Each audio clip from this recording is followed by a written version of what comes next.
নমস্কার বন্ধুরা, সুমতি kitchen with blog থেকে সবাইকে স্বাগত। আশা করি আপনারা সবাই ভালোই আছেন।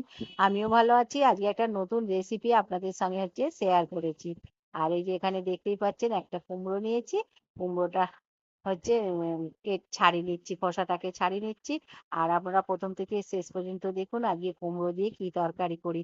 আর যে সমস্ত নতুন বন্ধুরা আমার চ্যানেলে প্রথম, অবশ্যই চ্যানেলটিকে সাবস্ক্রাইব করবেন, পাশের বেল বাটনটি অন করবেন, সবার সঙ্গে শেয়ার করবেন, লাইক করবেন আর কমেন্ট করে জানাবেন আজকের রেসিপিটা কেমন হয়েছে। কুমড়োর সব খোসাগুলোকে ছাড়িয়ে নিয়েছি। এবার একটু পাতলা পাতলা করে কুমড়োটাকে কেটে নিচ্ছি। আর এই দেখুন এইরকম ছোট ছোট করে কুমড়োগুলোকে কেটে নিচ্ছি। সব কুমড়োটাই কাটা হয়ে গেছে। এবার ঢেঁড়সটা কাটবো। ঢেঁড়সটাকে আগে ভালো করে জলেতে ধুয়ে নিয়েছি। আর কেটে ধোবো না, কেটে ধুলে ঢেঁড়সটা হরহর করবে, সেই জন্য ধুয়ে রেখে দিয়েছি। আর এখানে আলুটাকে কেটে নেবো। আলুটাকে বেছে নিচ্ছি। আলুটাকেও একটু ছোট ছোট করে কেটে নিতে হবে।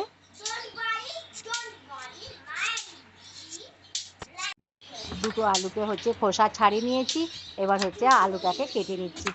আলুটাকে ঠিক কুমড়োর থেকেও আরো ছোট কাটতে হবে, কেন কুমড়ো তাড়াতাড়ি সেদ্ধ হয়ে যায় আর আলুটা সেদ্ধ হতে দেরি হবে।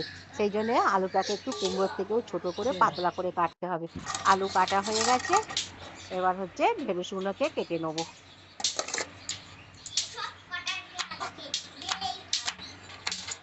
এইরকম করে ঢেঁড়সগুলোকে কেটে নিচ্ছি। সব ঢেঁড়সগুলো কাটা হয়ে গেছে। এখানে চিংড়ি মাছ নিয়েছি। চিংড়ি মাছটা বাজার থেকে ছাড়িয়ে নিয়ে এসেছে, পরিষ্কার করে ধুয়ে নিয়েছি। ধুয়ে নিয়ে লবণ হলুদ মাখিয়ে রেখে দেবো, তাহলে অনেকটাই জল বেরিয়ে যাবে, যেহেতু বরফের চিংড়ি মাছ। আর লবণ হলুদটা মাখিয়ে রাখলে জলটা বেরিয়ে গেলে ভাজতে তাহলে ভালো হবে, নাহলে চিংড়ি মাছের যে জল বেরোয় তাতে কড়াটা পুড়ে যাবে। এবার ঢেঁড়সটা কড়াতে তেল দিচ্ছি। ঢেঁড়সটাকে একটুখানি ভেজে নেবো। ঢেঁড়সটাকে ভেজে রান্না করলে তাহলে ঢেঁড়সের হরহর ভাবটা একটু কম হয়, নাহলে কিন্তু হরহর করে। সেই জন্য ঢেঁড়সটাকে একটুখানি ভেজে রেখে দিচ্ছি। ভাজা হয়ে গেছে। এবার ঢেঁড়সটা তুলে নিয়েছি, কড়াতে তেল দিয়েছি। আর এই দেখুন চিংড়ি মাছের কতটা জল বেরিয়েছে। চিংড়ি মাছটা কড়ার মধ্যে দিয়ে দিচ্ছি, একটুখানি তেলে ভেজে নেবো। আর কতটা জল বেরিয়েছে দেখুন, ফেলে দিলাম। এবার চিংড়ি মাছটাকে একটুখানি ভেজে নেবো, খুব বেশি কড়া করে ভাজবো না। চিংড়ি মাছটা একটু বসিয়ে দিয়ে চলে গেছিলাম, সেই জন্য চিংড়ি মাছটা একটুখানি লাল করে ভাজা হয়ে গেছে। চিংড়ি মাছটা ঢেলে নিয়েছি। কড়াতে সাদা তেল দিয়ে গোটা জিরে আর তেজপাতা ফোড়ন দিলাম। তারপর পেঁয়াজ কুচোনা দিলাম। আজকে চিংড়ি মাছ, ঢেঁড়স, কুমড়ো আর দিয়ে তরকারি করব আলু দিয়ে। পেঁয়াজটাকে একটুখানি ভেজে নেবো, খুব বেশি কিন্তু কড়া করে ভাজবো না। পেঁয়াজটা ভাজা হয়ে গেছে। এবার আলু আর কুমড়ো কেটে পরিষ্কার করে ধুয়ে রেখেছিলাম, দিয়ে দিলাম। দিয়ে ভালো করে একটুখানি লাল করে ভেজে নেবো। একটু লবণ দিলাম, লবণ দিয়ে ভাজবো।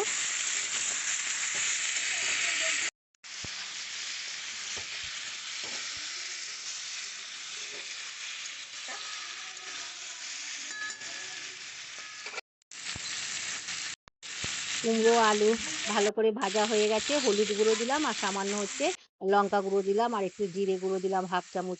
বেশি কিন্তু ঝাল লঙ্কার গুঁড়োটা দিইনি, আর এই তরকারিটা বেশি ঝাল হয়ে গেলে ভালো লাগবে না খেতে। এবার চিংড়ি মাছগুলো ভেজে রেখেছিলাম, সবজির সঙ্গে দিয়ে ভালো করে নেড়ে নিচ্ছি। আর এই তরকারি একটু মিষ্টি মিষ্টি একটু ভালো লাগবে খেতে, কিন্তু ঝাল হলে ভালো লাগবে না, সেই জন্য আপনারা বুঝেই লঙ্কা গুঁড়োটা দেবেন। ভালো করে কষা হয়ে গেছে। এবার জল ঢেলে দেবো। অল্প একটুখানি জল দিয়ে আগে নেড়ে নিচ্ছি। আর পরিমাণ মতনই জল দিতে হবে, খুব বেশি জল দিলে কিন্তু কুমড়োগুলো একবারে গলে যাবে। সেই জন্য খুব বেশি জল দেবো না, অল্প জল দিয়েছি। দিয়ে এবার ঢাকা দিয়ে দেবো। আর আঁচটাকে মিডিয়াম করে দেবো। এবার ঢাকা দিয়ে দিচ্ছি। ঢাকাটা এবার খুললাম, খুলে এবার দেখছি। আর মিডিয়াম আঁচ করেছিলাম বলে জলটা এখনো শুকনো হয়নি। আর দেখুন, আর একটু সেদ্ধ হতে বাকি আছে। এবার ঢেঁড়সটা ভেজে রেখেছিলাম, ঢেঁড়সটা দিয়ে দিলাম। ঢেঁড়সটা সঙ্গে আলু কুমড়োটাও ভালোভাবে সেদ্ধ হয়ে যাবে। ঢেঁড়সটাকে একটুখানি নেড়ে আবার মিডিয়াম আঁচ করে দেবো। আর একটুখানি হচ্ছে চিনি দিলাম, 1 চামচ হচ্ছে চিনি দিলাম, যেহেতু এটা কুমড়োর তরকারি একটু মিষ্টি হলে ভালো লাগবে খেতে। সেই জন্য অল্প হচ্ছে চিনি দিলাম। আপনারা যদি চিনিটা পছন্দ না করেন, চিনিটা নাও দিতে পারেন। ঢেঁড়সটা দিয়ে আমি হচ্ছে চাপা দিয়ে দিয়েছিলাম। ঢাকাটা এবার খুলে দেখছি কতটা কি সবজি সেদ্ধ হয়েছে। আর এখনো একটুখানি হচ্ছে জল আছে। যেহেতু মিডিয়াম আঁচ করে দিয়েছিলাম সেইজন্য জলটা এখনো শুকনো হয়নি। আর ঢেঁড়সটা কিন্তু না আমি আগে কুমড়ো আলুর সঙ্গে কিন্তু দিইনি। কুমড়ো আলুর সঙ্গে দিলে ঢেঁড়সটা হচ্ছে সেদ্ধ হয়ে পুরো হচ্ছে গলে যাবে। তাহলে তরকারিটা ভালো লাগবে না। আর হচ্ছে আলু, কুমড়ো সমস্ত কিন্তু সবজিগুলো সেদ্ধ হয়ে গেছে। এবার জলটা ছিল শুকনো করে নিয়েছি। আর এই তরকারি একটু শুকনো শুকনোই ভালো লাগবে। জল বা ঝোল থাকলে ভালো লাগবে না খেতে। সেই জন্য হচ্ছে জলটাকে পুরো একবারে শুকনো করে নিতে হবে। ভালোভাবেই হচ্ছে শুকনো হয়ে গেছে। আর হচ্ছে এর থেকে আর বেশি হচ্ছে শুকনো করব না। এবার হচ্ছে ঢেলে নিয়েছি। আশা করি আপনারা ১ম থেকে শেষ পর্যন্ত দেখেছেন কিভাবে হচ্ছে আলু, কুমড়ো, ঢেঁড়স, চিংড়ি মাছ দিয়ে তরকারিটা করেছি। আর এই তরকারিটা খেতে কিন্তু খুবই টেস্টি লাগে। চিংড়ি মাছের তরকারি তো অনেক রকম ভাবে করেছি। আজকে এইজন্য সবজি দিয়ে করলাম। আশা করি আপনারা ১ম থেকে শেষ পর্যন্ত দেখেছেন। আবার কোনো একটা নতুন রেসিপি নিয়ে দেখা হবে। ততক্ষণে সুস্থ থাকবেন, ভালো থাকবেন। নমস্কার।